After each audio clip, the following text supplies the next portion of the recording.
everyone. As you can see, cars making their way into service after the opening 2 stages here on Super Saturday at the Alpine Rally. Isn't the weather? Well, it's not very Australian, is it? But isn't the setting wonderful? We're in Orbost. This is the cricket oval and the AFL oval behind us, round about 50 k's to the east of Lake's entrance.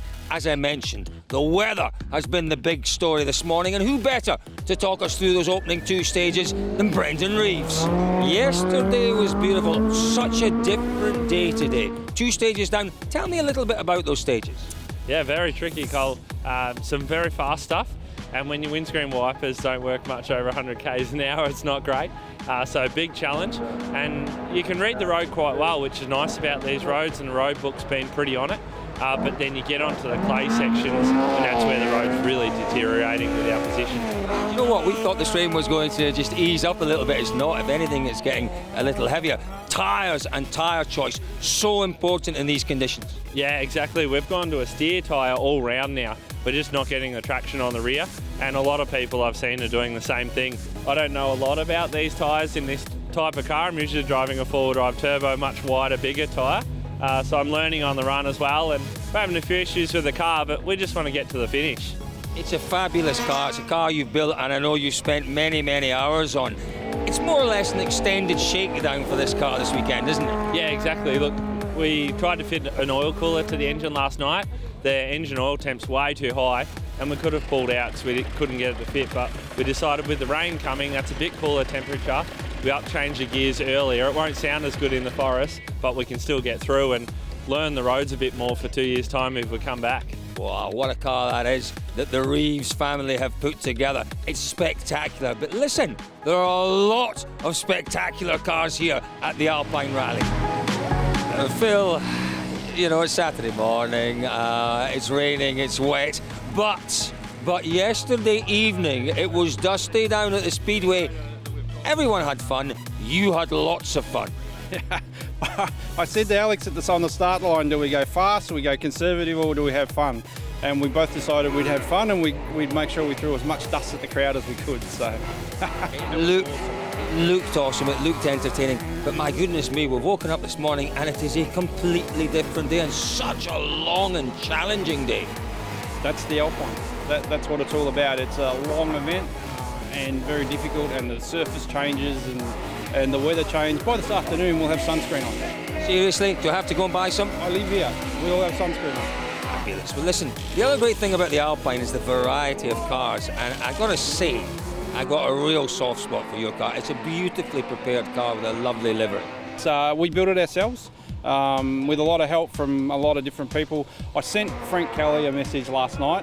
I sent him a bit of video from the Speedway last night, and all I got back was keep the escort up. You're doing a good job, that's for sure. And you've got Alex next to you again. You know, unusually for Alex, he's doing a blind rally, and apparently for the first time in his life, he's putting an awful lot of responsibility in your hands. I don't think I've scared him yet, but yeah, it's unusual for Alex, but there's still plenty of chatter in the car because Alex likes to talk. So, but it's good. We did so well at Otago. Not to have him back here would be a sin. So this is a different experience for you.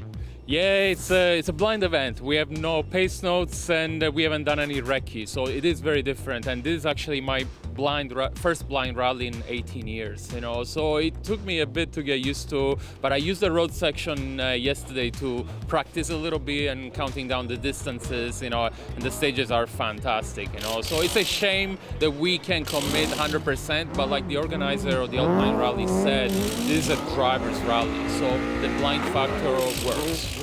Just, you know, we know how hard co-drivers work on a pace-noted rally. Your head's always down, you're reading notes. It's an amazing job you do. Tell us what you're doing in the car on a blind rally.